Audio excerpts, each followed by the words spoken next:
E hoje de manhã eu quero estar com você falando sobre o tema o verdadeiro adorador. É interessante quando nós pensamos em Deus, apesar de estarmos coletivamente adorando o Senhor, você pode ter por certo que Deus está nos vendo de uma forma singular. Cada um de nós está sendo visto por Deus de uma forma particular. E Deus nos vê dessa forma particular porque Ele está julgando a nossa adoração. E Ele, apesar de estarmos coletivamente adorando o Senhor, Ele pode estar aceitando a sua adoração ou rejeitando. Então, eu penso que não é só importante estarmos aqui, mas estarmos aqui verdadeiramente adorando o Senhor, porque a nossa maior alegria quando nós adoramos ao Senhor é quando Ele aceita a nossa adoração. E quando Ele aceita isso, irmãos, provoca um impacto singular na nossa vida. A gente sai abençoado por Deus, por sentir a sua presença, a sua aprovação, e esse sentimento não é só um momento, ele perdura por dias, né? Essa questão. E por que abordar o tema o verdadeiro adorador? Porque, infelizmente, há falsos adoradores. E como a própria palavra de Deus nos diz, que nem todo que me diz Senhor, Senhor, entrará no reino dos céus. E a Bíblia afirma somente aqueles que fazem a vontade do Pai. Então, nós devemos nos preocupar com essa questão, porque é uma questão que é avaliada por Deus, né? E Deus, como no texto que vamos abordar, está procurando os verdadeiros adoradores, e somente os verdadeiros adoradores vão estar adorando a Deus na eternidade. Agora, por que há falsos adoradores? E quem são os falsos adoradores? Quero aqui resumir em 3 aspectos essa questão. Os falsos adoradores são aqueles que adoram o Deus errado. Existem muitos falsos deuses e, infelizmente, existem muitas pessoas enganadas com respeito a isso. Estão prestando culto, estão adorando, mas estão diante de falsos deuses. O nosso país é um país idólatra e é um país de falsos adoradores. E os grandes desafios nossos como igreja é levar esta verdade libertadora a estes que, às vezes até com um coração sincero, estão adorando falsos deuses. Mas há também os falsos adoradores porque adoram da forma errada. Hoje, infelizmente, a religião no mundo, e não só no Brasil, se tornou uma Babel religiosa. E por que uma Babel religiosa? Porque a adoração não tem por figura central e foco Deus, mas as pessoas. Então os cultos não são feitos mais para Deus, mas para as pessoas. Então as pessoas hoje, eu lembro de uma senhora que chegava em nossa igreja, ela assistiu o primeiro culto e ela ficou entusiasmada, e no próximo culto ela disse, vou trazer minha família, e ela trouxe a família no próximo culto e desapareceu. E eu fui atrás dela, né, como os pastores fazem, ligam, né? Que bom que você veio, mas o que aconteceu que você voltou? Olha, eu gostei do culto, mas os meus filhos não. E nós estamos procurando uma igreja que os nossos filhos gostam. É interessante isso, porque não é só os filhos, mas muitas pessoas chegam na igreja, elas estão procurando um culto que elas gostam, uma música que elas gostam, uma liturgia que elas gostam. Ou seja, adoração, ao invés de ser para Deus, é uma adoração para pessoas. Então, estamos cercados que há pessoas que adoram Deus da forma errada. Mas a terceira coisa também preocupante é que são adoradores errados. Ou seja, eles pensam que a adoração está só ligada à cerimônia, à religiosidade, Mas a adoração está focada no Deus certo, da forma certa e com a pessoa certa. A Bíblia relata que Nadab e Abiúde foram oferecer fogo estranho, aquilo que Deus não havia pedido. Eram o Deus certo, da forma errada, com pessoas erradas. Então, adoração é algo que nós devemos pensar com seriedade. Ou seja, nós temos em mente o Deus certo, estamos oferecendo a Ele o que lhe agrada e somos adoradores aceitáveis diante da sua presença, porque isto é que vai importar para o Senhor. Adoração, irmãos, é uma ação ou uma reação provocada, ou seja, não é algo sem sentido, sem propósito e sem conteúdo. Ela envolve sentimentos, sim, porque nós somos pessoas com sentimentos, mas envolve também a razão, o entendimento. Adoração é ensinada pela Bíblia e sempre foi resultado de Deus se revelando através do seu poder, e o homem, ao reconhecer essa revelação, responde com adoração. Então, adoração não é aquela coisa, não sei se você percebe, você chega perto de uma pessoa e ela começa a dar risada, aí você pergunta, você está rindo por quê? Ela falou, nada. Ela falou assim, você é bobo. Rindo por nada, não é? Eu creio que toda a nossa ação envolve uma motivação por trás. A gente sorri porque alguma coisa boa aconteceu, ou a gente chora porque alguma coisa ruim aconteceu, e a gente adora porque nós entendemos que alguma coisa aconteceu e que requer de nós uma adoração. Então, irmãos, quando a gente olha na Bíblia, por exemplo, Êxodo capítulo 15, e lá tem o cântico de Moisés. E Moisés adorou a Deus. E por quê? Depois que Deus se manifestou de uma forma poderosa, libertando o povo do Egito, trazendo o povo a possuir a terra prometida, então Moisés começa a adorar o Senhor diante daquela manifestação singular de Deus para com o seu povo. E ali está em Êxodo capítulo 15, chamado o Cântico de Moisés. Mas há também, lá em 1 Samuel capítulo 2, quem não sabe a história de Ana, depois de haver Deus manifestado de uma forma poderosa, ela que era estéril e agora estava grávida, então ela reage diante daquele feito milagroso de Deus, e há então o registro bíblico em 1 Samuel capítulo 2, do Cântico de Ana. Mas vamos lá para o Novo Testamento, e a Bíblia revela lá em Lucas capítulo 1, o cântico de Zacarias, quando ele está diante da materialização da profecia messiânica. Então Zacarias, diante daquele fato que ele estava vendo o cumprimento profético, ele reage. Então Lucas capítulo 1 relata o cântico de Zacarias. Observe que na Bíblia há vários outros cânticos, e há várias outras celebrações, e há várias outras adorações, mas você vai ver que sempre a adoração é resultado de algo real, algo visível, algo que é entendido, percebido, reconhecido, e isso provoca uma reação. E eu falo igual os torcedores, eu não vou usar nenhum time de futebol para não entrar em uma polêmica, né? Mas quando há o gol, então as pessoas reagem àquilo com alegria, e se o gol é do adversário, elas reagem com tristeza, e se o gol é do time, reage com alegria. Nós não estamos falando que a adoração não vai gerar algum certo sentimento, mas é um sentimento que tem por trás algo racional.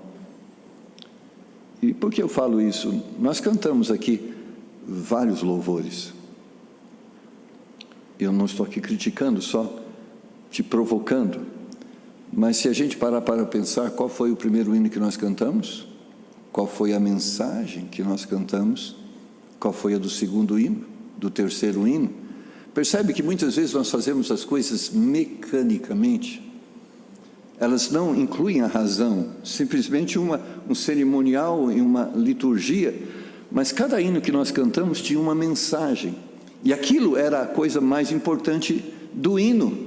E às vezes nós achamos que a coisa mais importante era a melodia. Que melodia bonita, ou a musicalidade, que musicalidade alegre, interessante, mas a coisa mais importante do hino era a mensagem que ele estava transmitindo. E a coisa mais importante quando nós cantamos é quando nós nos identificamos com aquela mensagem.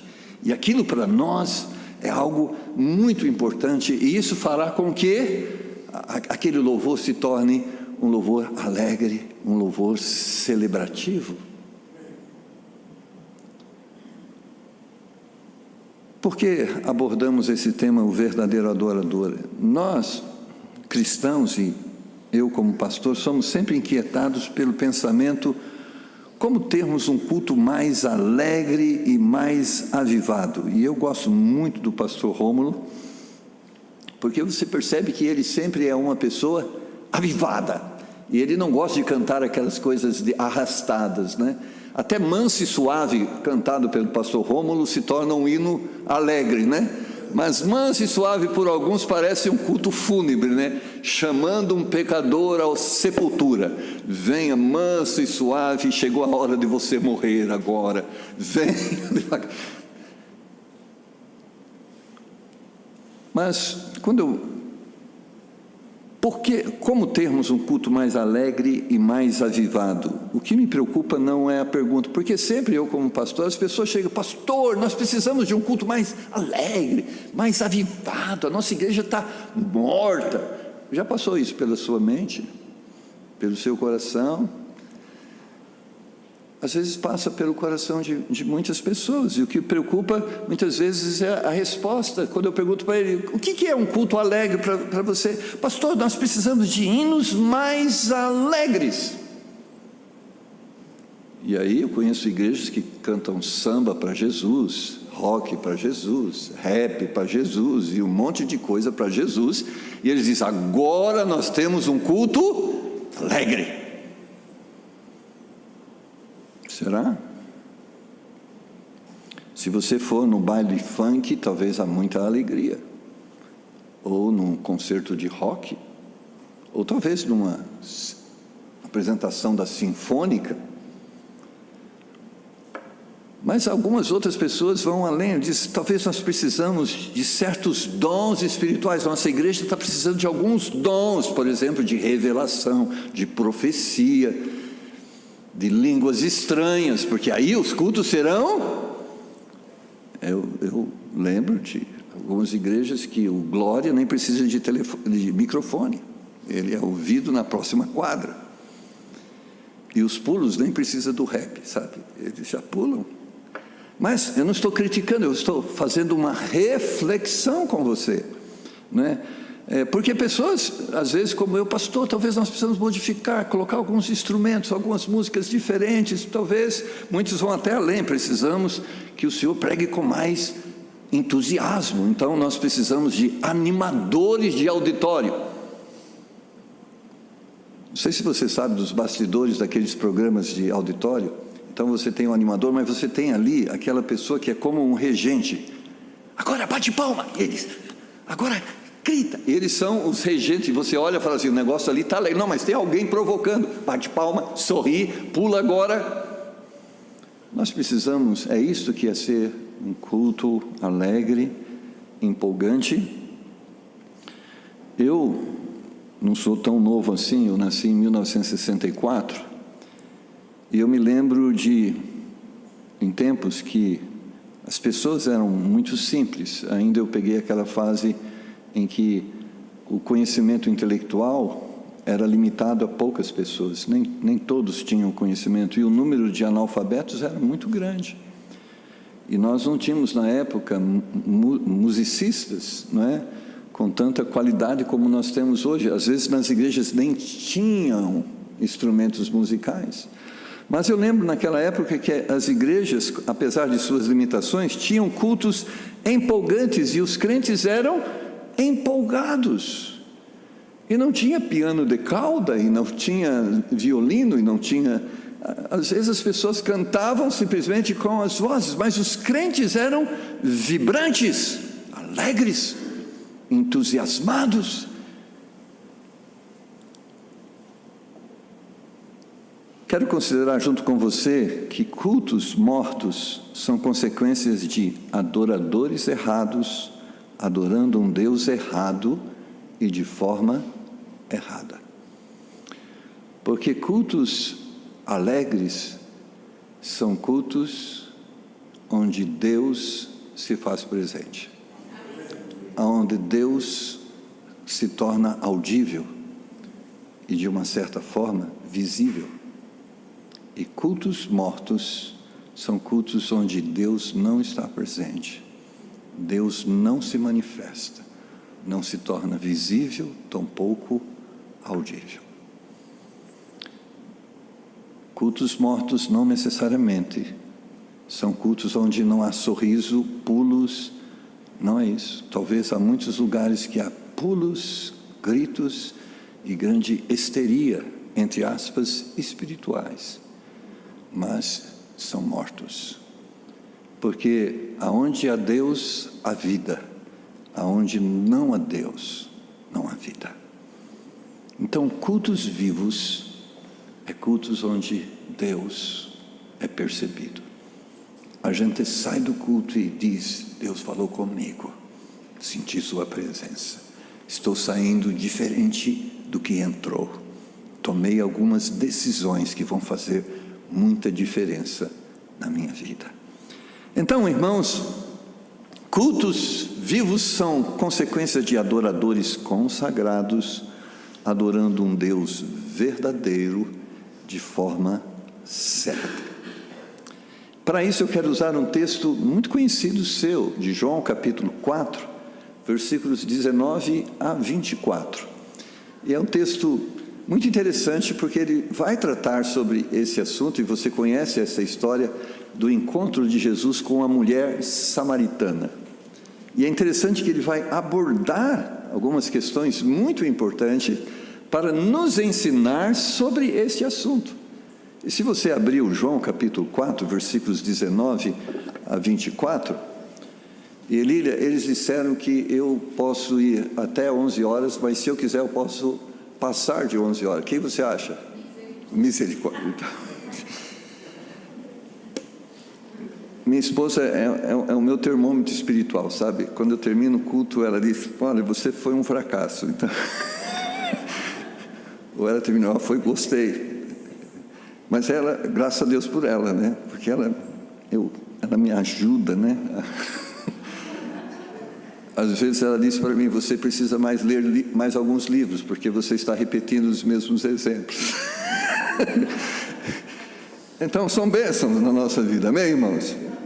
Ela não me deixa na zona de conforto. Mas, graças a Deus, estamos casados há 39 anos, então sobrevivemos. E vamos até o Senhor nos arrebatar, não é? Amém, irmãos? Mas vamos ficar de pé só para um exercício, para os próximos minutos você não se cansar tanto, não é? João capítulo 4, versos 19 a 24, o que diz? Disse-lhe a mulher: Senhor, vejo que és profeta. Nossos pais adoraram neste monte, e vós dizeis que é em Jerusalém, o lugar onde se deve adorar. Disse-lhe Jesus: mulher, crê-me que a hora vem em que nem neste monte, nem em Jerusalém adorareis o Pai. Vós adorais o que não sabeis, nós adoramos o que sabemos, porque a salvação vem dos judeus. Mas a hora vem, e agora é, em que os verdadeiros adoradores adorarão o Pai em espírito e em verdade, porque o Pai procura a tais que assim o adorem. Deus é espírito, e importa que os que o adorem em espírito e em verdade. Vamos adorar? Deus, obrigado por sua palavra, e ela foi escrita para nos abençoar, e que nesta manhã ela cumpra o seu propósito, que Teu Espírito Santo nos guie nas palavras que eu vou dizer, nos pensamentos que cada pessoa vai ter em suas mentes, e que ao final nós possamos ser melhores naquilo que o Senhor chamou-nos a ser. Por misericórdia, usa este momento para a sua honra e para a sua glória, em nome de Jesus. Amém. Podeis assentar, irmãos. Então,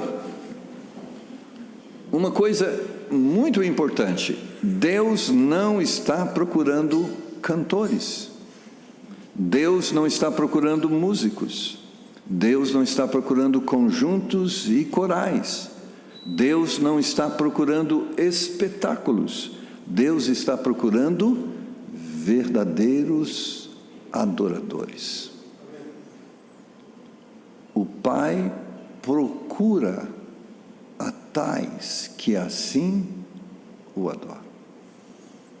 Então, neste momento, Deus está olhando para cada um de nós e Ele está procurando quais são aqueles que estão aqui, que são verdadeiros adoradores.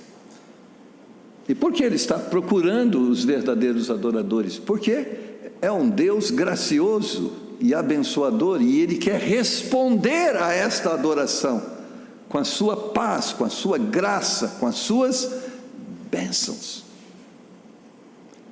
Então, amados irmãos, é importante entender, lógico, você conhece o conceito, o que é adorar. Adorar é dar glória, reconhecer poder e majestade, reverenciar, prestar culto, cultuar. E por isso você vai ver esta mulher samaritana no versículo 19, dizendo a Jesus: vejo que és profeta. Ela começou a perceber alguma coisa diferente em Jesus Cristo, e isso levou a ela algumas reações que nós vamos abordar no futuro. Primeiramente, quando você chegou aqui para adorar a Deus, a primeira coisa que deve estar na sua mente é que Deus é Deus. Ele é Deus, e verdadeiramente Deus. E é isso que me traz aqui, para adorar este verdadeiro Deus. Você não deve ter dúvida de quem é Deus. Você deve ter isso de uma forma muito clara na sua mente, porque é esse entendimento, irmãos, que vai dirigir as nossas ações e as nossas reações. É interessante que quando Isaías viu a revelação de Deus para com ele, qual foi a reação dele? Estou perdido. Moisés, quando Deus se revelou a ele disse: não sou a pessoa que o Senhor está procurando. Porque uma das coisas que as pessoas dos nossos dias perderam é o temor a Deus. E sabe por que eles perderam o temor a Deus? Eles não estão sabendo diante de quem elas estão. Tem um cântico que surgiu aí no mundo gospel, e ele tem na sua poesia assim: na presença de Deus eu pulo, na presença de Deus eu danço. Eu comecei a pensar, se Deus se manifestar aqui agora, você começa a dançar, pular. Eu falo assim, se Deus se manifestasse aqui, a gente seria como os avestruz, procurariam um buraco, ficava ali, enfiava a cabeça lá. Os falsos adoradores, eles perderam a perspectiva de quem é Deus. Por isso uma certa apresentadora, Xuxa, chama Deus de o cara lá de cima. Ela não conhece quem é Deus, porque se ela soubesse quem é Deus, ela não usava esse termo, o cara lá de cima.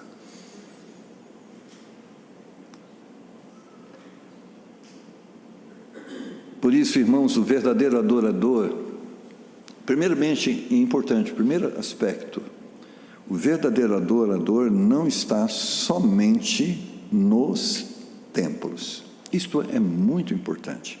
Olha o verso 20 e 21. Nossos pais adoraram neste monte, Gerizim, e vós dizeis que é em Jerusalém o lugar onde se deve adorar. Quem eram os samaritanos? Eram israelitas que durante o período de cativeiro permaneceram em Jerusalém e eles se misturaram com aqueles povos estranhos que vieram para Jerusalém e se casaram com eles. E eles eram mal vistos pelos israelitas, porque os samaritanos se misturaram com outros povos, e não só se misturaram com outros povos, mas provocaram um sincretismo religioso. Ou seja, eles se contaminaram com falsas práticas religiosas. Os samaritanos, eles só criam no Pentateuco, ou seja, nos 5 primeiros livros da Bíblia, eles desprezavam o restante. Então, os samaritanos eram mal vistos pelos israelitas por essa questão. A primeira questão é que eles se misturaram com outros povos, e eles entendiam que isso não podia acontecer, e eles perverteram a adoração, ou seja, misturando a adoração divina com religiosidades de outros povos. E é interessante quando nós olhamos a religião no Brasil, e é uma religião de sincretismo. Às vezes, sincretismo religioso. Por exemplo, quando nós vemos o catolicismo, é uma religião que pratica sincretismo religioso. Ela é um pouco judaica, mas também um pouco mística, mas também um pouco feiticeira, também um pouco idólatra. Então, o que é a religião? É a religião que procura agradar as pessoas. Se você é espírita, não tem problema, você pode ser católico também. Se você é judeu, também não tem problema, você pode ser católico também. Se você não é nada, não tem problema, você pode ser católico também. E hoje nós temos um movimento carismático. Se você é pentecostal, você pode ser católico também. E assim há outras religiões.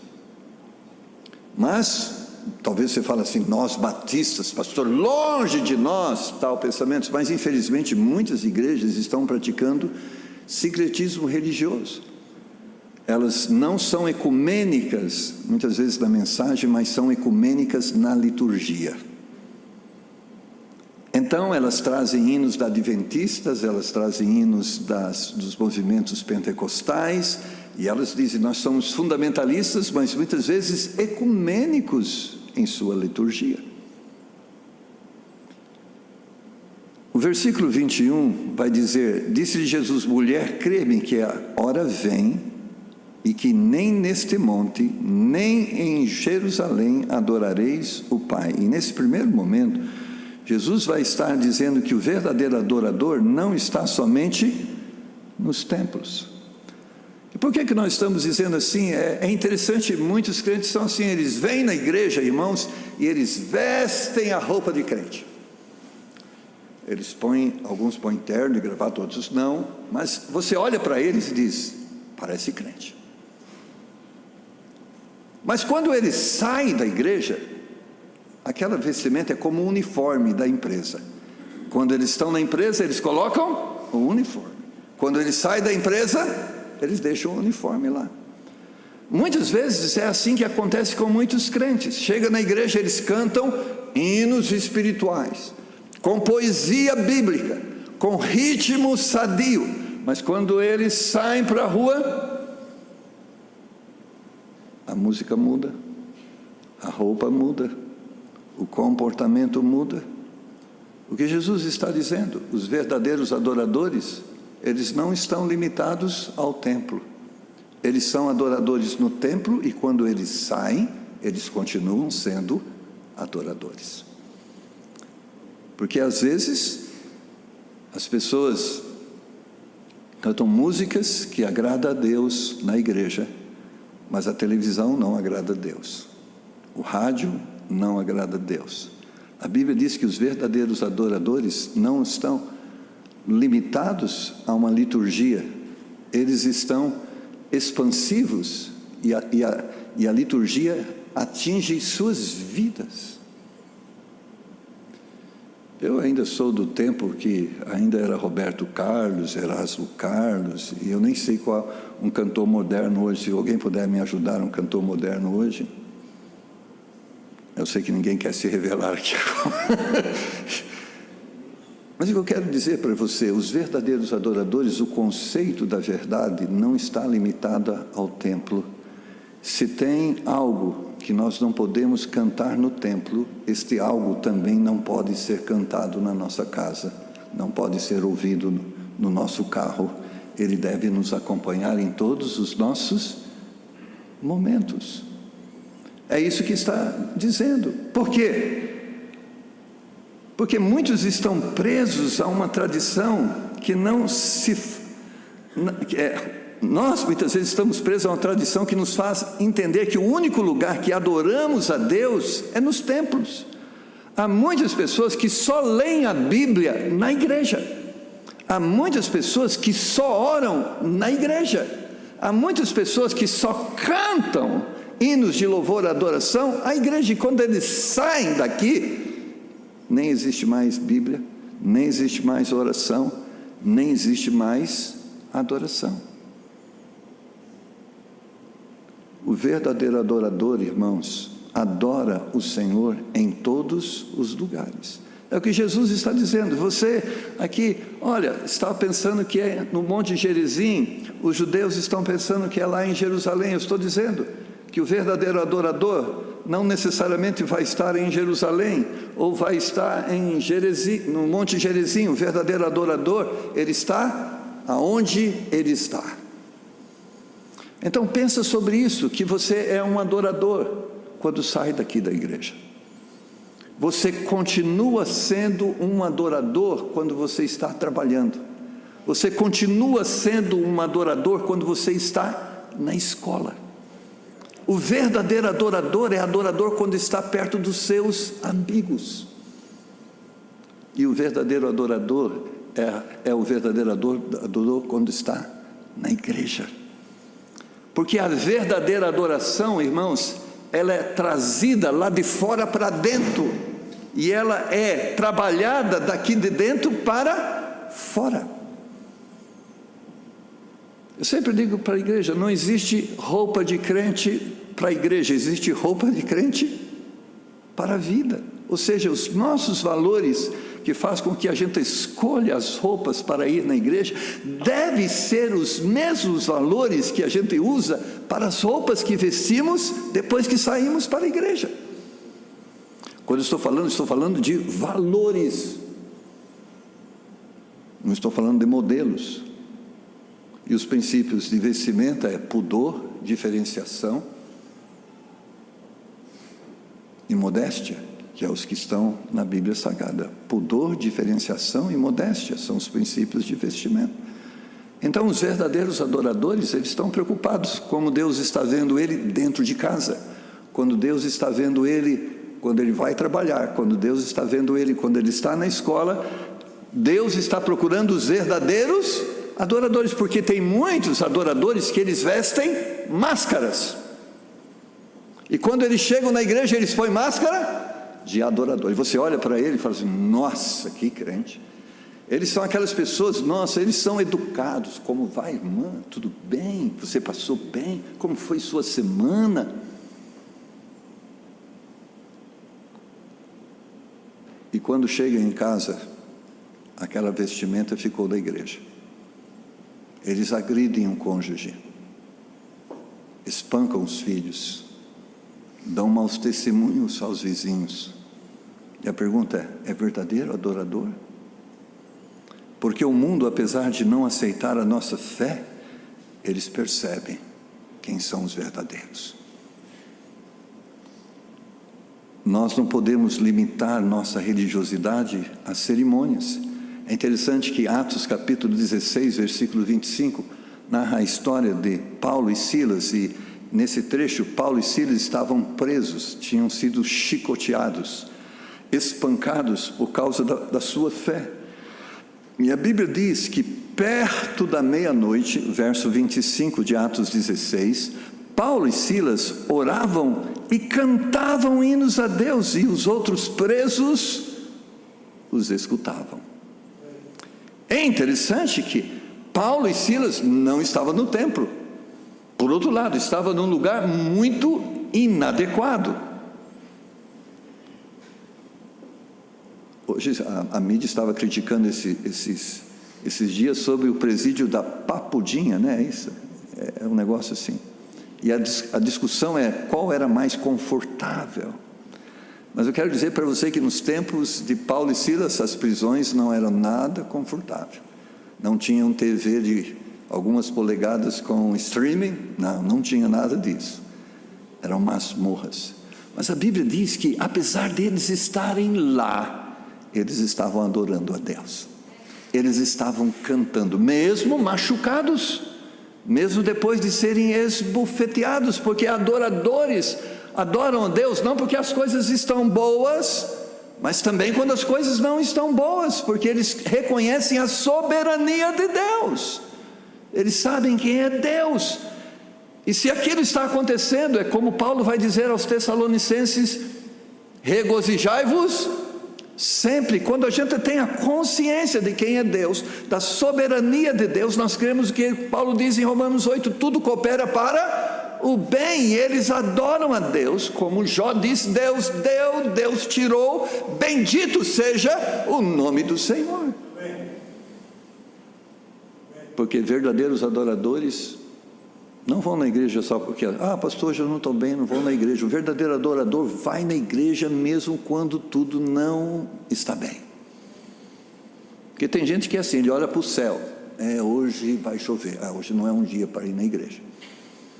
Hoje está muito quente, apesar de ter ar-condicionado quente, não é bom. Porque para muitos o dia tem que ser perfeito, brisa, conforto, não ter nenhum problema, todas as coisas estão cooperando favoravelmente para hoje, mas aparece qualquer coisa, eles têm uma boa desculpa. Por que você não vê? Pastor, você não sabe, aconteceu na hora de eu vir na igreja, me deu uma dor de cabeça. Mas se ele fosse trabalhar, ele iria trabalhar com dor de cabeça? Ia. Eu estava com indisposição intestinal. Serve essa desculpa para não ir no trabalho? Não serve, porque as pessoas têm compromisso. E as empresas dizem, você tem que estar comprometido. Mas o verdadeiro adorador, não importa se está sol ou chuva, alegre ou triste, Deus continua sendo Deus em qualquer circunstância. Na prisão, Paulo e Silas estavam adorando a Deus. E sabe o que é interessante? Você sabe a história de verdadeiro adoradores. Sabe o que eles fazem?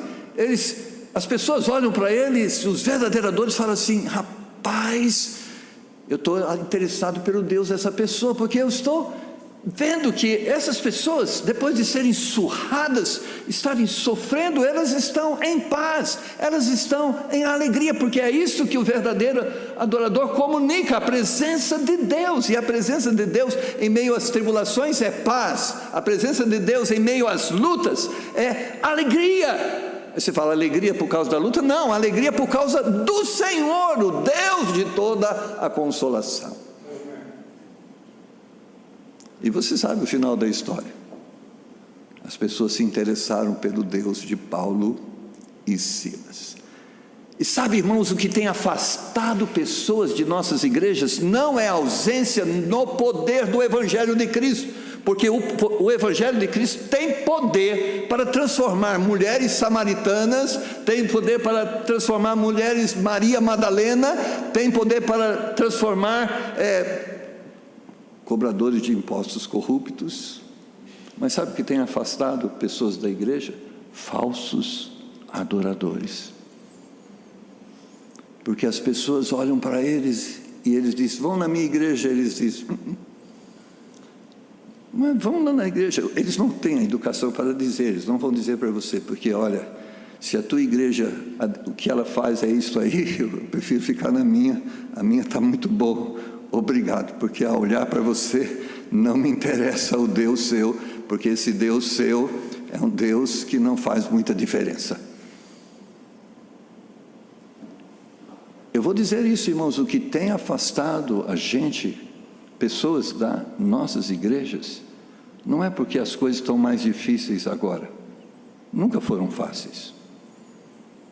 Os meus pais se converteram num período que os católicos apedrejavam igrejas, perseguiam crentes, e muitos eram surrados, excluídos socialmente.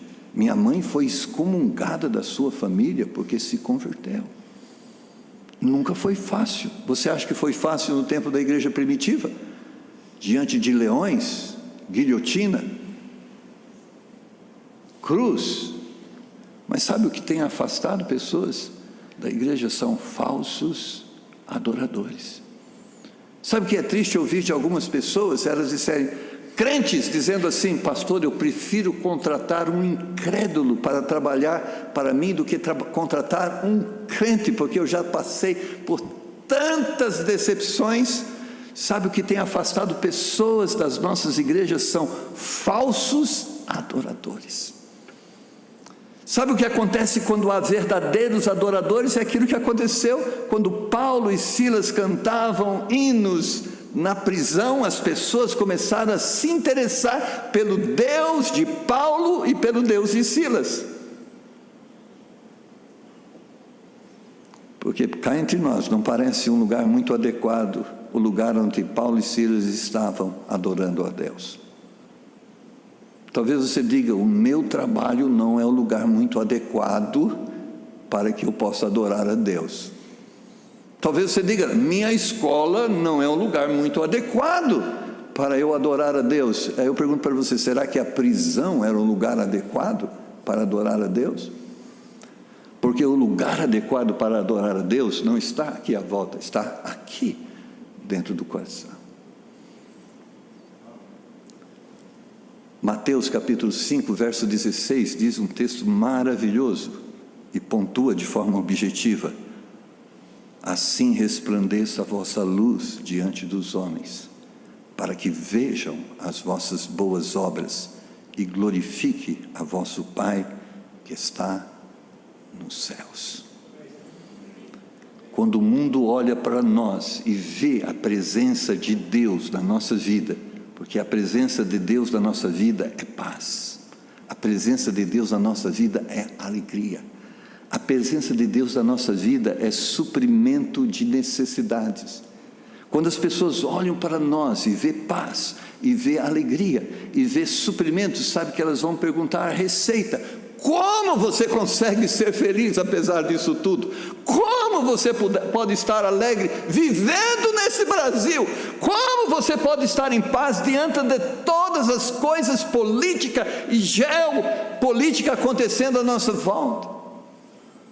Um dia eu estava lá no trabalho e uma moça chegou para mim: a sua vida deve ser muito boa, né? Eu falei: por quê? Porque você sempre está alegre.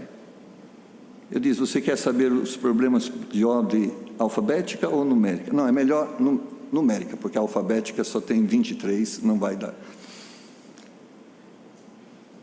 Mas ela olhou e falou assim: ele sempre está alegre. Isso mexe com as pessoas, não mexe? Porque nós vivemos em um mundo doente.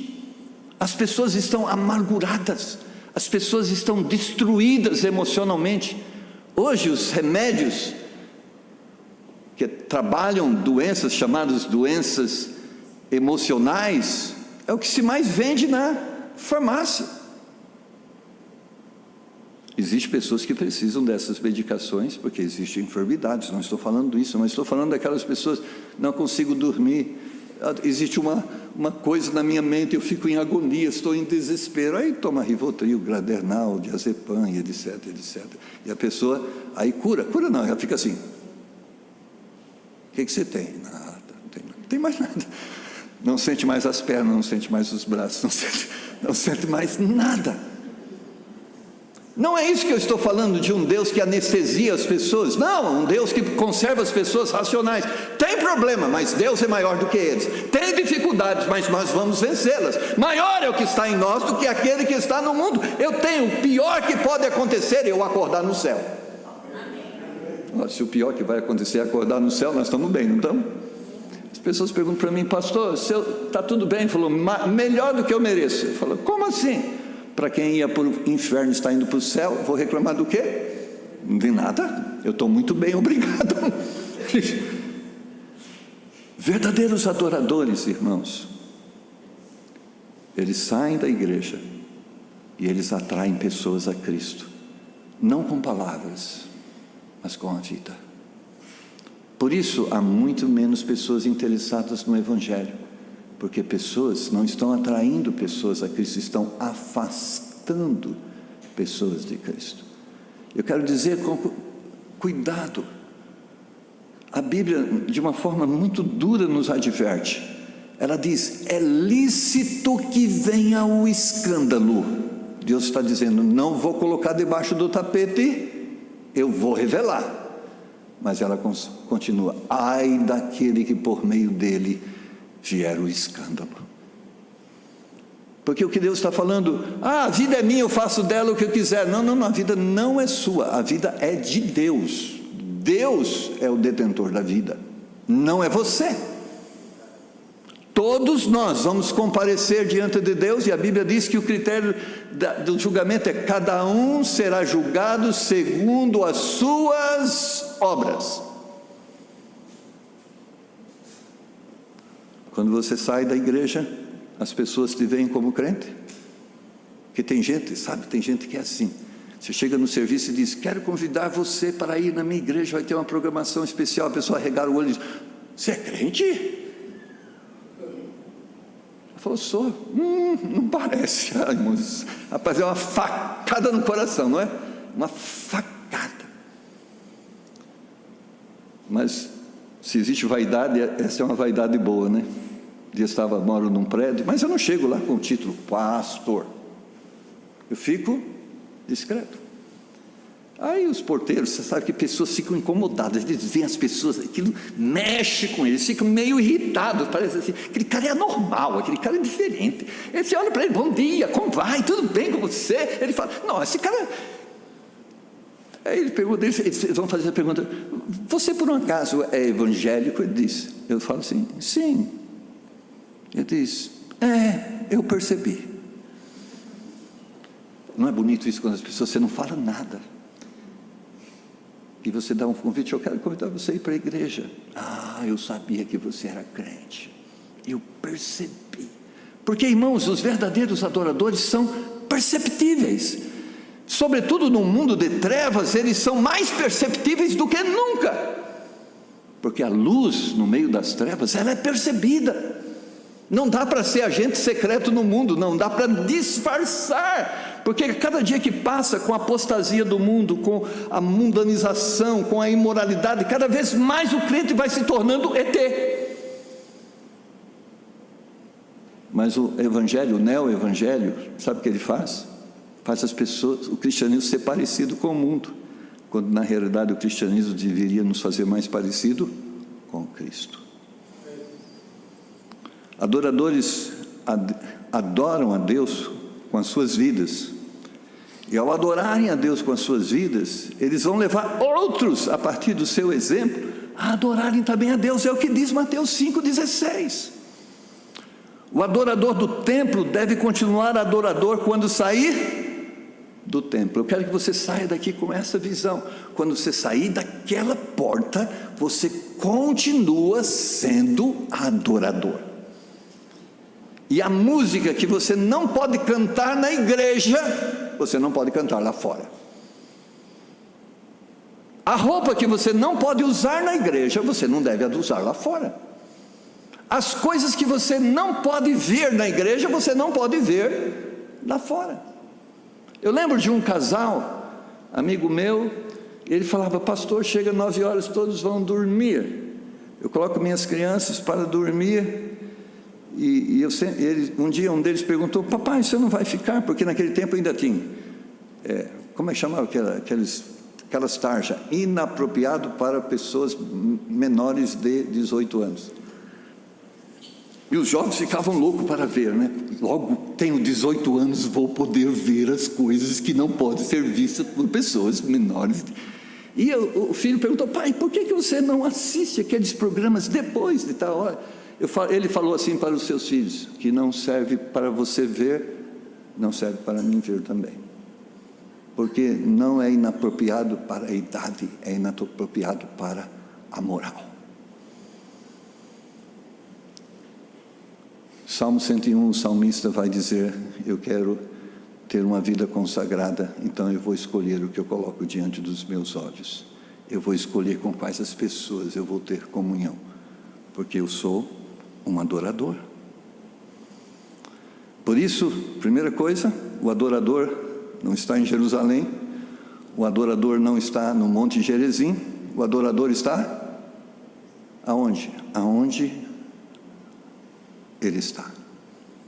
Então, no seu trabalho, você deve ser adorador. Na sua escola, você deve ser adorador. Na sua casa, você deve ser adorador. Um dia perguntaram para uma criança: que tipo de pai você gostaria de ter? Ele disse: do meu pai quando ele está na igreja. Irmãos, há muitos pais destruindo suas famílias.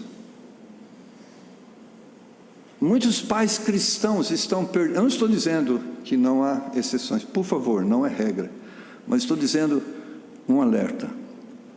Porque há muitos filhos que eles chegam na igreja, eles veem outro pai. Conta-se uma história, e é história sem H, que morreu o pai diácono da igreja. E cada pessoa da igreja chegaram, vamos pensar que seu João, Joaquim, qualquer nome, né? Não vou falar João, porque às vezes você vai relacionar João com uma pessoa que é João aqui e vai ficar chato. Mas o Estrôncio era o diácono da igreja. Morreu o Estrôncio. Tem alguém aqui que chama Estrôncio? Não, então tudo bem. E chegava no púlpito: irmãos, nós perdemos o irmão Estrôncio, que irmão valoroso, que irmão dedicado, que irmão consagrado, e um homem espiritual. E vinha um e falava a mesma coisa, e vinha outro, e estava lá o Joãozinho, filho, e Maria, a mãe. De repente Maria ficou tão incomodada, ela disse: Joãozinho, vai ver se é realmente o seu pai que está no caixão.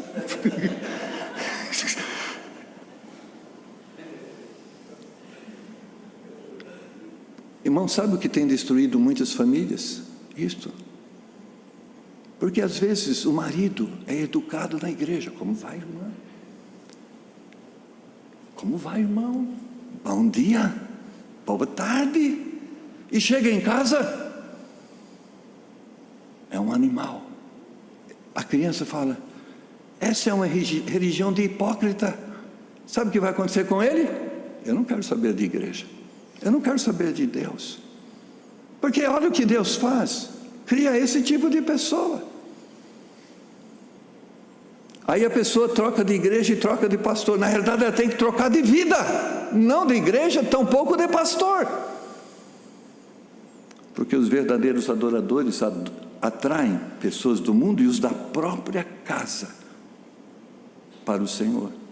Agora, a outra questão, o verso 22 vai dizer: vós adorais o que não sabeis, nós adoramos o que sabemos, porque a salvação vem dos judeus.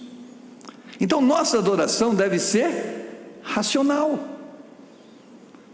Ele falou: você está adorando no Monte Gerizim, existe um monte de gente adorando aqui Jerusalém, mas sabe qual é o problema?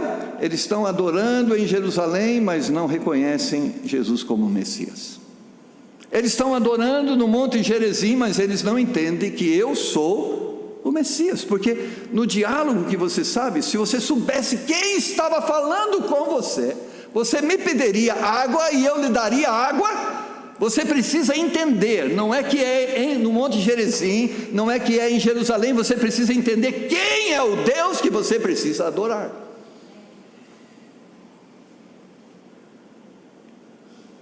E o Messias não veio de Isaú, como diz os muçulmanos. O Messias vem de Judá, como a Bíblia adverte. Porque os de Jerusalém não estão aceitando Jesus. E eles têm cerimoniais e piedade religiosa, e os ortodoxos são piedosos religiosos, mas não reconhecem a verdade e o verdadeiro Deus. Por isso, irmãos, a adoração verdadeira é uma conexão profunda e genuína com Deus, mediada pelo Espírito, fundamentada na verdade da sua palavra e da sua pessoa. Nós não adoramos um sistema, um código moral, nós adoramos uma pessoa que tem nome, que tem pessoalidade, que tem personalidade. Nossa relação não é com uma religião, nossa relação é com uma pessoa. Minha mãe, filha de Maria, tinha uma vida muito piedosa, mas ela não tinha uma relação com a pessoa. É interessante, no conclusão de Jó. Jó era um excelente religioso e um excelente homem temente a Deus, mas ele não conhecia Deus da forma que ele precisava conhecer. E nas suas últimas palavras ele diz: antes te conhecia de ouvir falar.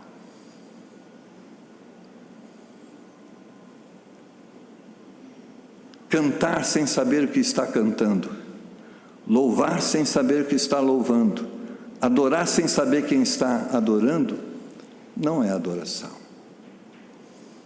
É barulho, é liturgia, é ritual que ofende Deus e não agrada a Deus. Julgamos à luz, muitas vezes, do que é bonito e não do que é significativo. Julgamos à luz de nossas preferências e não de valores. Buscamos emoções e não adoração. Pastor, eu gosto muito desse hino, eu acho ele muito bonito. Nenhum problema com isso. Mas a pergunta é: e Deus gosta? Porque se Deus não gosta, nós temos um problema. Porque o nosso maior objetivo, irmãos, quando a gente canta, qual é o nosso maior objetivo?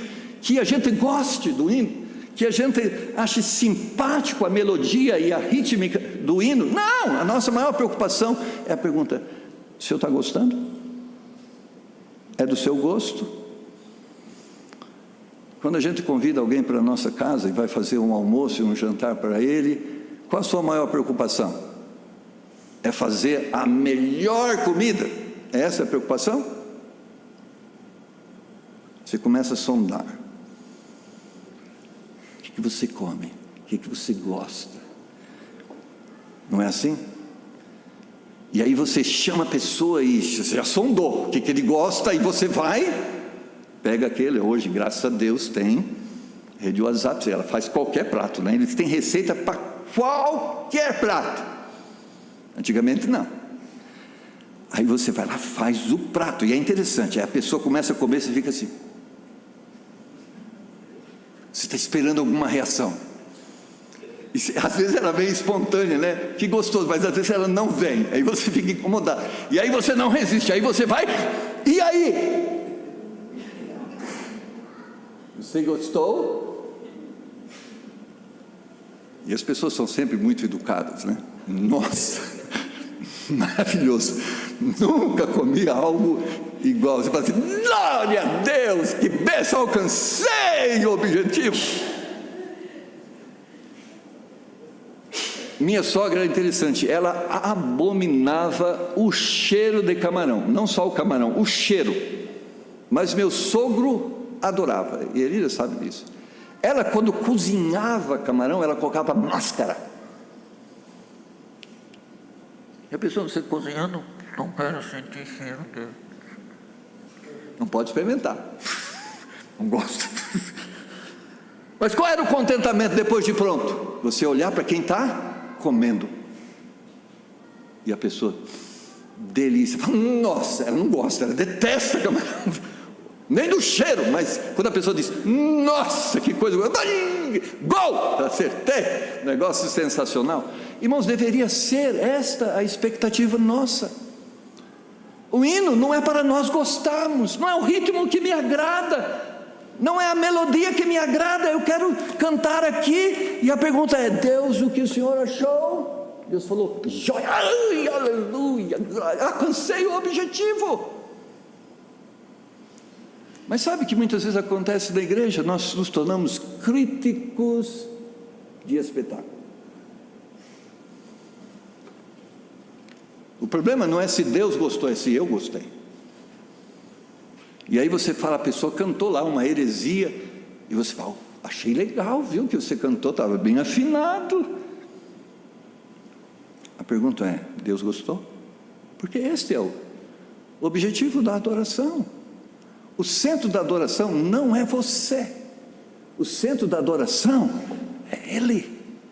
Nós devemos pensar o que nos agrada, que agrada pastor Rômulo, que agrada nossa denominação, nosso grupo, é o que agrada a Deus, porque se não agrada a Deus, não serve. Eu cheguei numa igreja uma vez, fui levar um equipamento que eles pediram, emprestado, eles estavam ensaiando uma cantata para o Natal, e de repente, fizeram uma roda, e começaram a cantar uma música, que eu não sabia, e uma pessoa começou a dançar rap. Já viu dançar rap? Sabe como é? É uma pessoa deita no chão e começa a rodopiar, roda para cá, roda para lá, roda para cá, roda para lá, assim, na cabeça, assim. E eu vi na igreja, eu falei assim. Aí eu perguntei à irmãzinha, o que é isso? Ele disse, pastor, é rap. É? E por que na igreja?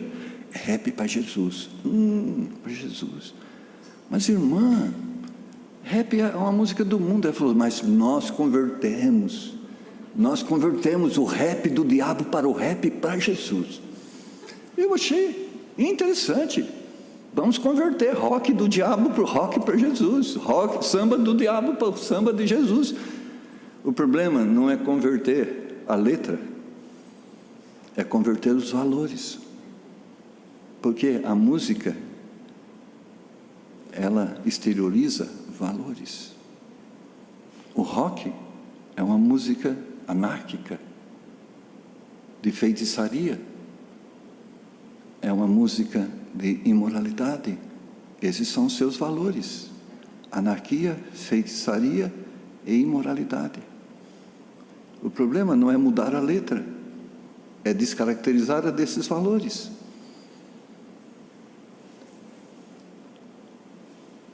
Amados irmãos, olha o que diz Hebreus 13:15. Portanto, ofereçamos sempre por ele a Deus sacrifício de louvor, isto é, fruto dos lábios que confessam o seu nome. Quando nós estamos confessando Jesus, não estamos só confessando uma pessoa, mas os valores que ele representa, os princípios que ele representa. É isso que nós cantamos. Nós cultuamos a moral de Deus, nós cultuamos o amor de Deus, nós cultuamos a justiça divina. Adoração é um testemunho de cumplicidade. Eu falo, irmãos, o céu é maravilhoso, e todos nós queremos ir para o céu, amém? Mas o céu será terrível, porque o céu é para aqueles que amam justiça. O céu é para aqueles que amam a moral. O céu é aqueles que concordam com ética cristã, com integridade. Porque se você não se identifica com esses valores, o céu vai ser um inferno.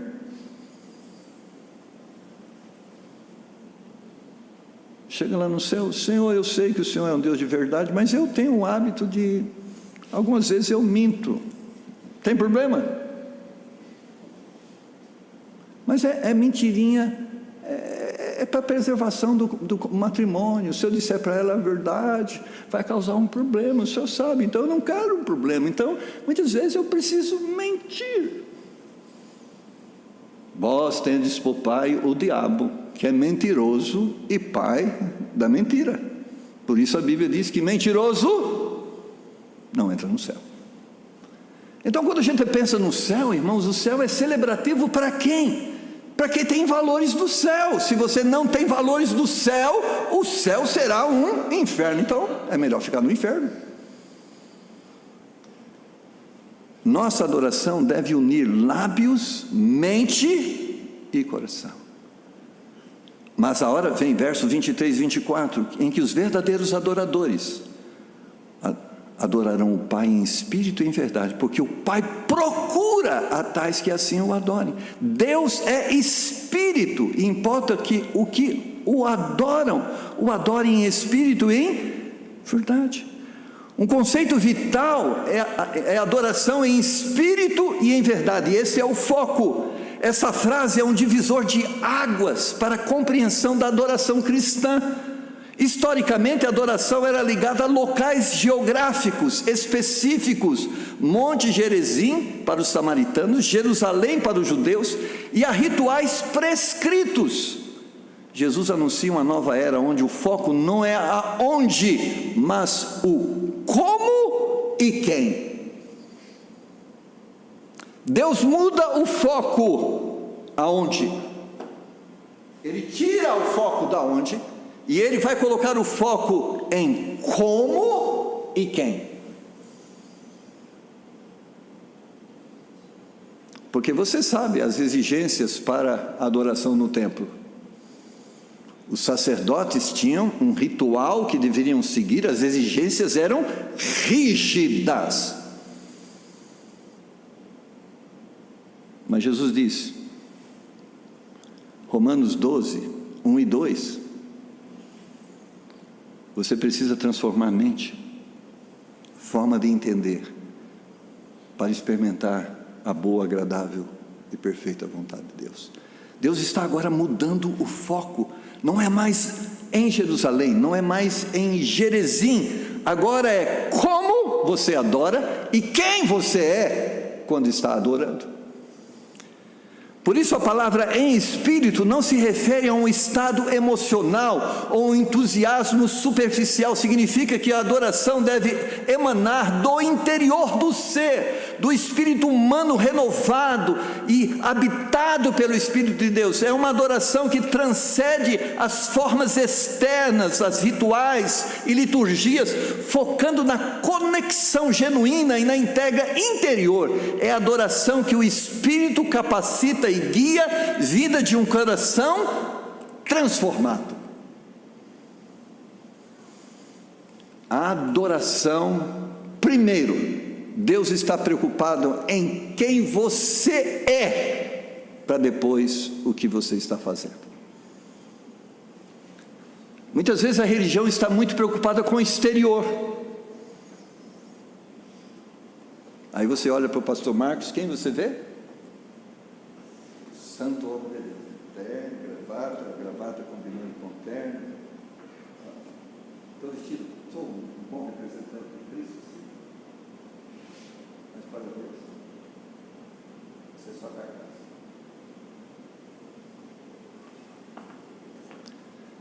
Deus está olhando para nós, para o coração. Porque às vezes isso aqui é uma agonia. Eu não vejo a hora de tirar. Mas o coração a gente não tira, a gente carrega. O mesmo que está aqui vai nos acompanhar quando a gente sai daqui.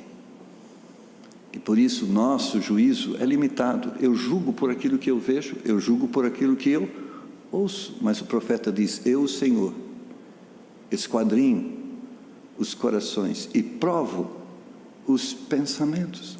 Isso para dar a cada um segundo as suas obras. Mas é obras, mas quando nós estamos falando, Deus está julgando o coração para saber se aquilo que estamos falando é verdade para nós. Quer ver um hino? Você já cantou Tudo Entregarei? Quantas vezes você já cantou Tudo Entregarei? Aí Deus falou, deixa eu ver se é verdade. Não estou, por favor, só uma ilustração. Tem R$50 no seu bolso, tudo entregarei. 50, por favor, lá no gasóleo lá. Não deu 50 não trouxe trocado hoje para a igreja. Por isso que pessoas hoje não decidem o ministério, porque não estão dispostas a entregar tudo. Estão pensando nas suas carreiras profissionais, salário. Tudo entregarei, irmãos, é um dos hinos mais difíceis de serem cantados. Eu quero dizer para você, se você não está disposto a tudo entregarei, não cante. Não cante. Porque é uma ofensa e não uma adoração. Se você não está disposto a dar o que Deus pede para você, não cante esse hino, porque você deve cantar se for verdade. Verdadeiros adoradores cantam o que eles acreditam, e não o que o poeta, quando compôs, acreditava. Sou feliz. Você sabe da história? Tragédia.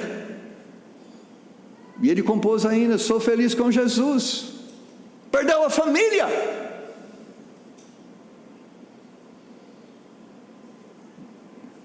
Você tem este entendimento? Então canta. Mas se você, tem gente que está blasfemando com Deus e está cantando sou feliz. Amados,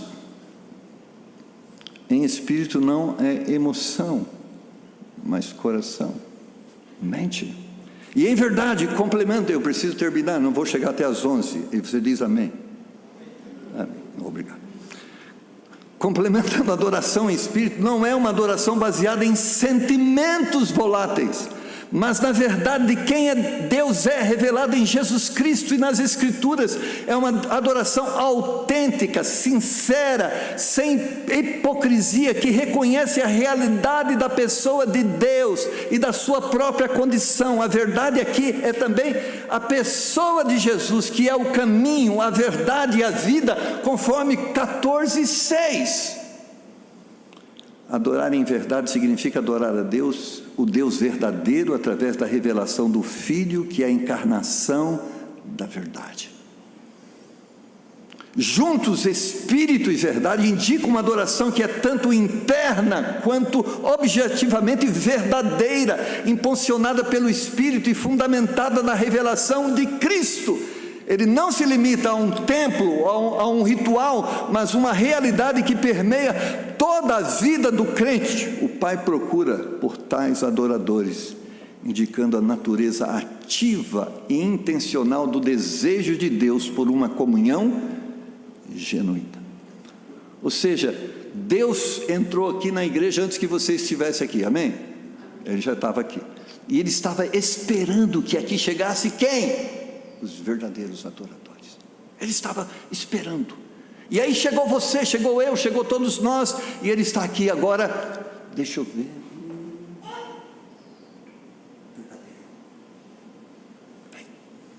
Ele está julgando cada um de nós, verdadeiro, mas também Ele está julgando falso.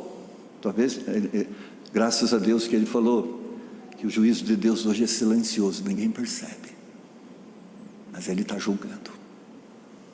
Paulo vai dizer em 1 Coríntios 11, por causa disso há muitos enfermos e muitos que dormem, porque se nós julgássemos a nós mesmos, não seríamos julgados, mas quando somos julgados por Deus, para não sermos condenados com o mundo. Deus está julgando. Agora, onde está o seu coração? Pastor, termina logo esta mensagem, porque o almoço vai terminar. Eu tenho que fazer almoço.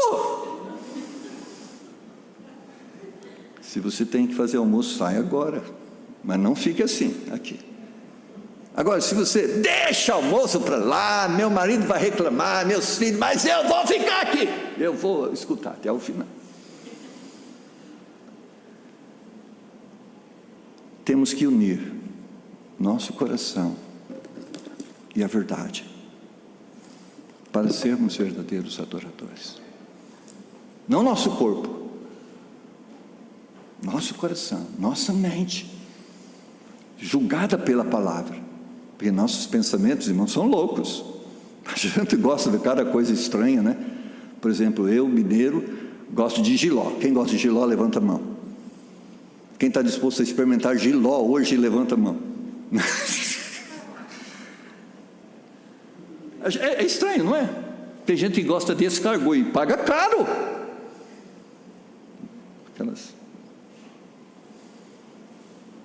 Gosto, irmãos, é um negócio, gosto assim, a gente não discute, ok? Respeita cada um o seu. Mas verdade, a gente não discute, a gente aceita. E Deus não está perguntando o que você gosta. Deus está perguntando, você está disposto a fazer o que eu quero? Essa é a pergunta de Deus. Então, quando você chegou aqui, seu juízo é, aqui ensina a verdade? Ensina, então é o lugar que eu quero ficar. Mas aqui tem bateria? Não, não tem. Aqui tem coreografia? Não, não tem.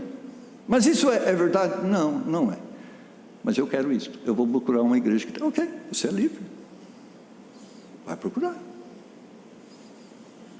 Mas você quer a verdade? Você está no lugar certo. Pastor Romulo foi viajar, ele sabe que eu ia chegar aqui e ia pregar a verdade.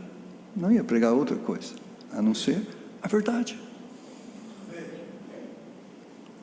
Porque é a verdade que nos liberta. Irmãos, eu quero dizer para você que a adoração que expressa sentimentos sem entendimento é barulho. E tem muita igreja barulhenta. A adoração que une sentimento e entendimento é louvor. E há muitas pessoas que, apesar de não terem vidas, elas reconhecem a verdade. Mas a adoração que envolve sentimento, entendimento e vida é adoração. Quando nós unimos sentimentos e entendimento e a nossa vida transmite esse entendimento, Deus está sendo adorado. O Salmo 24, 1 a 5 diz, do Senhor é a terra e a sua plenitude, o mundo e aqueles que nele habitam, porque ele afundou sobre os mares e afirmou sobre os rios. Quem subirá ao monte do Senhor, ou quem estará no seu lugar santo? Aquele que é limpo de mãos e puro de coração, que não se entrega a sua alma à vaidade, nem jura enganosamente, este receberá a bênção do Senhor e a justiça do Deus da sua salvação. Uma vida cristã prática nos levará a uma vida de adoração aceita e aceitável. Por isso, irmãos, eu posso cantar louvores, escutar louvores, porém, se eu não entender e viver o que eu louvo, nunca serei um adorador. Mateus 15, 8, olha as palavras de Jesus Cristo. Este povo se aproxima de mim com a sua boca e me honra com os seus lábios, mas o seu coração está longe de mim. E eu estou cantando e pensando, minhas dívidas, Senhor, tem misericórdia de mim. Minha mulher, meu Deus, me dá paciência. Meus filhos, rapaz, você está adorando Deus. Esquece. Deixa Deus falar com você, Ele vai dizer para você, adore o Senhor. Por isso, irmãos, quero concluir dizendo, todos têm condição de fazerem barulho, porém somente os verdadeiros adoradores têm condição de adorar. Não basta a forma, precisa da substância. Não basta a emoção, precisa do conhecimento da verdade. A adoração deve permear todos os aspectos da vida e não ser confinada a um culto dominical. Que eu quero que você saia daqui dizendo que você entrou para adorar, deveria ter entrado como um adorador. E ao sair, você continua adorando e precisa se conservar adorador. O Salmo 100, versículos 1 a 5 diz, celebrai com júbilo ao Senhor todas as terras, servi ao Senhor com alegria e entrai diante dele com canto. Mas ele segue, sabei que o Senhor é Deus, foi Ele que nos fez e não a nós mesmos, somos povo seu e ovelha do seu pasto. Entrai pelas portas dele com gratidão, em seus atos com louvor, louvai-o e bendizei o seu nome, porque o Senhor é bom e eterna a sua misericórdia. E ele termina, e a sua verdade dura de geração em geração. Os verdadeiros adoradores, irmãos, vão gerar verdadeiros adoradores, porque igrejas falsas estão gerando falsos adoradores. O impacto da interação de Jesus com a mulher samaritana reverberou de maneira surpreendente e reveladora, transformando não apenas a vida da mulher, mas também a perspectiva dos discípulos e de toda uma cidade.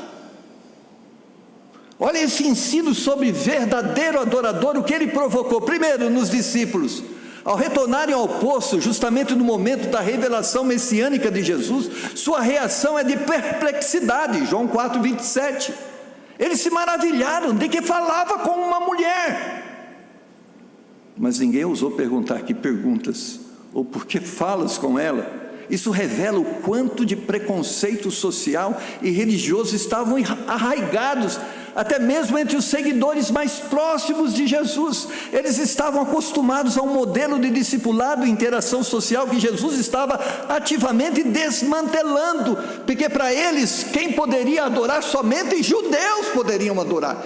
Samaritanos estavam excluídos, os gentios estavam excluídos, somente aquela nação separada poderia ser adorador de Deus. Para um gentio se tornar adorador, ele tinha que ser batizado, tinha que ser circuncidado, e aí se tornaria um judeu, e aí sim poderia ser um adorador. Deus fala, quando Deus dá a chave a Pedro, abre as portas, e ele deu, foi lá e abriu as portas para os gentios podem ser adoradores. Depois foi lá, abriu a porta para os samaritanos podem ser adoradores. E antes ele abriu a porta para os judeus, vocês também estão convidados a serem adoradores. Agora todos podem, não há limites, não precisa ser judeu para ser adorador, pode ser gentio, pode ser samaritano, não importa a sua nacionalidade, de onde você veio, se é mineiro, baiano, não importa, qualquer um pode. E o silêncio de Jesus, dos discípulos, embora respeitoso, fala volume sobre a incompreensão inicial da abrangência da missão de Jesus. No entanto, Jesus aproveita a oportunidade para ministrar a eles, utilizando a experiência da mulher, com a lição prática sobre a verdadeira fome e a urgência da colheita espiritual. Ele lhes fala de um alimento que eles não conheciam. A minha comida é fazer a vontade daquele que me enviou e realizar a sua obra. João 4:34. Esta é uma lição fundamental sobre propriedades e sobre encontrar satisfação no serviço de Deus, que transcende a necessidade de comida física. Você precisa mais de Deus do que o almoço que você vai comer daqui a 1 hora. A mulher estava buscando água, e nós precisamos de água, mas Jesus estava dizendo, você precisa mais da minha água, e não desta água. Você está precisando aprender comigo o que você realmente precisa. E aquela mulher, irmãos, era uma mulher marginalizada, tinha sido 5 maridos, e Jesus usa aquela mulher, e ela era tudo que um judeu não aceitava, uma mulher suja por relações conjugais ilícitas, porque ela tinha um marido que não era seu, e na lei judaica devia ser apedrejada. Jesus está agora conversando com esta mulher, que além de ser samaritana, era adúltera. Mas Jesus está dizendo, a verdade vai libertar essas pessoas, e nós temos que pregar a verdade para libertar as outras pessoas. Mas olha o impacto na mulher samaritana. Ela experimenta uma transformação radical. Sua reação imediata é abandonar o seu cântaro, objeto que ligava a sua rotina mundana e talvez a sua vergonha, ir ao poço ao meio-dia, porque normalmente as mulheres iam no final da tarde, e ela ia ao meio-dia para não encontrar-se com outras mulheres, porque as pessoas a discriminavam, não porque era samaritana, mas porque era adúltera. E ela foi no horário que ninguém ia. Mas olha o que aconteceu. Inicialmente eles veem, o que é que a mulher vê? Esse gesto simboliza o abandono da sua antiga vida e a urgência de compartilhar sua descoberta. A Bíblia diz que ela deixou o seu cântaro, ela foi buscar água, ela diz: não preciso de água, eu descobri o que eu preciso de Jesus. E sabe o que eu vou fazer? Eu vou correr para Samaria e vou anunciar: eu conheci um homem que sabe e fez diferença na minha vida. Os verdadeiros adoradores, eles ficam incomodados, ao descobrirem Jesus, eles vão dizer: eu preciso falar desse Jesus para a minha família, eu preciso falar desse Jesus para os meus colegas de trabalho, eu preciso falar desse Jesus para os meus colegas de aula, da escola, porque Ele é o verdadeiro Deus, Ele transforma nossas vidas, Ele sacia a nossa fome, Ele nos dá paz, Ele nos dá alegria, e eles precisam disso. Eu preciso correndo e avisar a eles: eu conheci um homem que vai fazer diferença na vida de vocês. Porque verdadeiro adorador, ele se empolga com Deus. Ele vai dizer: que culto maravilhoso, que igreja maravilhosa, que pregação maravilhosa, venha ouvir, venha participar, isso vai mudar a sua vida, isso vai fazer diferença na sua vida. Você vai deixar de tomar Rivotril, Gadernal, você vai de diazepam, isso tudo vai ser largado. Venha, porque o que você precisa é Deus. Você vai precisar de mais terapeuta, psicólogo. Você tem a fonte da água viva, vai ser derramada no seu coração, vai transbordar através da sua vida. A vida vai poder decidir: não preciso mais nem de 5 maridos, nem de 1. Eu encontrei Jesus, eu tenho Jesus, não preciso mais disso. Eu encontrei a fonte. E cá entre nós, ela procurou o homem certo. 5? Tá boa para os nossos dias, né? E ela falou: não dá certo do jeito certo, vou tentar do jeito errado, vou pegar o marido dos outros, né? Estou vendo que o outro é bom, vou pegar o marido dela, né? Não, ela falou: já encontrei, é Jesus. Não é o marido, não é o 6º marido, não é o 7º marido, é Jesus. É Jesus que vai fazer diferença. E essa mulher, irmãos, o que vai acontecer com ela? Vede um homem que me disse tudo quanto tenho feito. Ele não ignorou a verdade, ele sabia quem eu era, mas ele me aceitou. Ele sabia quem eu era, mas ele me perdoou. Ele sabia quem eu era, ele me deu uma nova oportunidade. Esse Deus é maravilhoso, porque apesar de ser quem eu sou, Ele falou comigo, Ele me ofereceu a sua salvação, e eu aceitei. Que Deus maravilhoso. Seu testemunho é poderoso, porque é pessoal e autêntico. Certamente quando ela chegou na cidade, eu conheci um homem, as pessoas começaram a perceber: ela está diferente, ela não é mais aquela pessoa de cabeça baixa, é aquela pessoa em sofrimento e angústia. Ela está diferente, ela está diferente, porque aquilo, irmãos, trouxe um impacto revolucionário. Quando ela disse: eu conheci um homem que fez diferença na minha vida.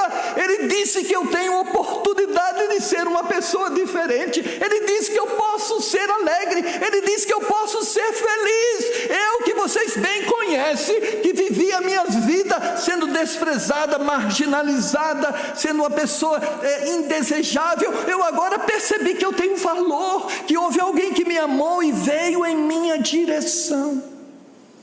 E ela vai dizer: porventura não é este o Cristo? Diante destes fatos, dessas realidades, dessa transformação, não seria este um sinal de Cristo? Porque o que Cristo não veio trazer não foi pão, não foi casa, não foi carro, foi transformação de vida. E é um convite a outros: venham e vejam por si mesmo. Um exemplo básico de evangelismo baseado no testemunho pessoal. Ela diz: olhe para a minha vida, vejam o que aconteceu, mas não fiquem olhando para a minha vida, venham ver quem fez isto na minha vida. Venham conhecer este que fez isso na minha vida. Porque as pessoas vão perceber. Quando Cristo vem na nossa vida, as pessoas vão perceber. Nós vamos ser diferentes, irmãos. Ninguém fica igual depois de se encontrar com Cristo. Ninguém fica igual. O cristianismo é algo, irmãos, que é evidente. Aí, irmãos, os samaritanos da cidade de Sicar respondem ao chamado da mulher com uma notável abertura. Eles viram o negócio, ela foi com tanto entusiasmo, ela foi com tanta alegria. Eles olharam assim: nossa, aquela lá, a que teve 5 maridos e que agora está num relacionamento adúltero, essa mulher veio, tem alguma coisa diferente. Ela falou: vamos lá ver. E uma multidão, pelo testemunho dessa mulher, começou a ir para encontrar com Jesus. E muitos deles saem da cidade e vão ao encontro de Jesus. João 4,30. Inicialmente eles vêm por causa do testemunho da mulher. Inicialmente, está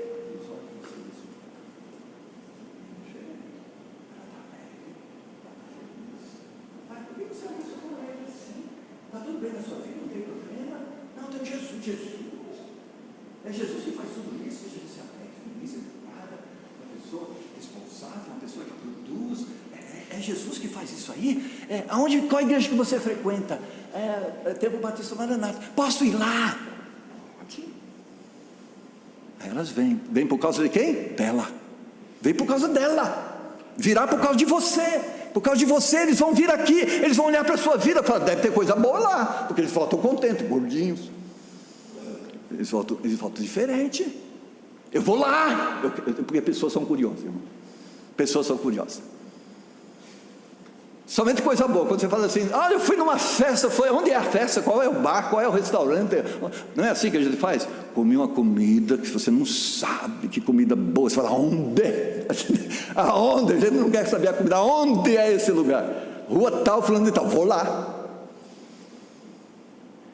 Tem uma sorveteria lá em São Paulo, custa R$135 o quilo do sorvete.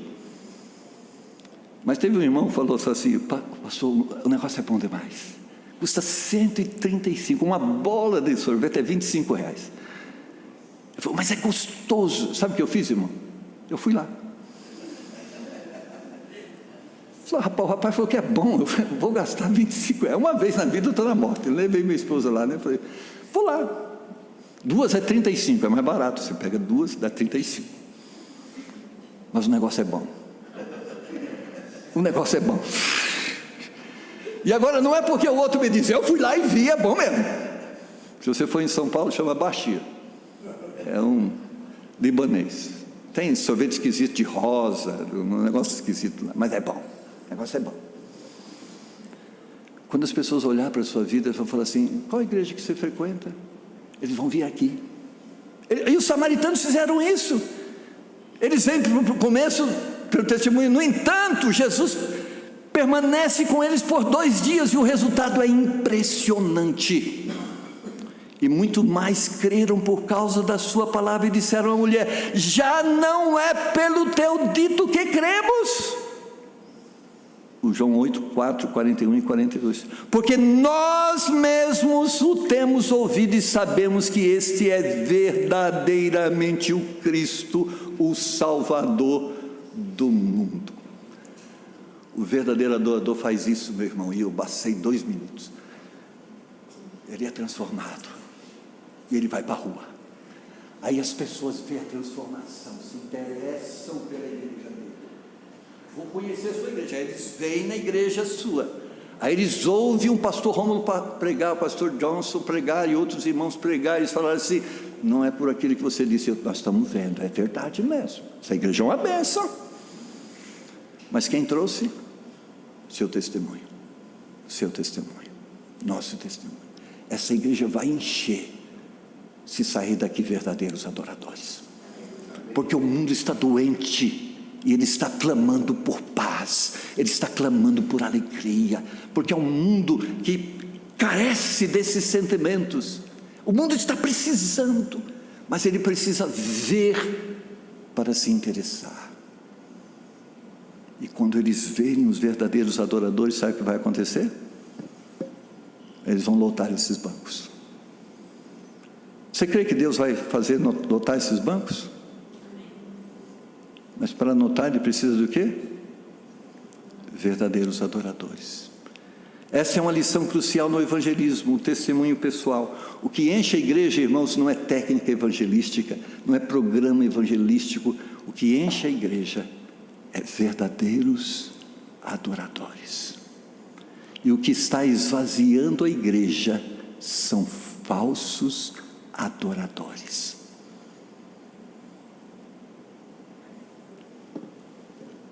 A importância do testemunho pessoal.